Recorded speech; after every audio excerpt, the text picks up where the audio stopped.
দিদি দেখো কত পিঠা বানাচ্ছে, এই যে কাঁচি কুচা পিঠা বলেন না কাঁচি দিদি। এটা হলো কাঁচি কুচা। এই যে এই পিঠাটা বাবা দিদি এক বছরে কত পিঠা বানিয়ে ফেলেছে। এই তো হ্যাঁ তাড়াতাড়ি হয়ে যায় এটা না, এই পিঠাটা করতে খুব ভালো লাগে। এত ও এটা রসে, এই দেখো দুধে এটা ভিজিয়েছে, পাটালি দুধ দিয়ে জ্বালিয়ে এটা রসে ভিজিয়েছে। আর এই যে এইগুলো সব, এই যে দেখো পিঠাগুলো না, এই যে এই সুন্দর এইরকম হয়েছে, এই যে এরকম ফুলে খুব সুন্দর ফুলেছে তো দিদি। এইগুলো না ওর ভিতরে রস দিয়ে টুপা টুপা হয়ে গেছে, রসে ভিজাইছি তো। আর এটা হচ্ছে কি খুব ভালো পিঠা করছে, এই যে দিদি আমাদের জন্য সব পিঠা বানাচ্ছে, সবাই খাবে।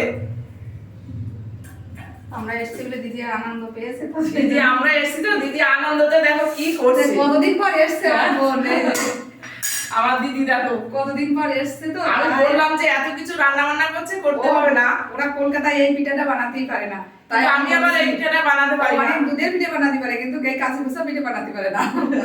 তাই এই যে আমরা কিন্তু তাড়াতাড়ি হয়ে যাচ্ছে পিঠাগুলো দিদি, আর খুব আর সুন্দর এটা আমি হয়েছে। চাপা দিয়েছি কেন না, যাতে হাওয়াটা না এদিক ওদিক হয়, এই জন্য আমি চাপা দিয়েছি। আর এই জন্য পিঠাগুলো ফুলে ফুলে একদম টগরের মতো হচ্ছে।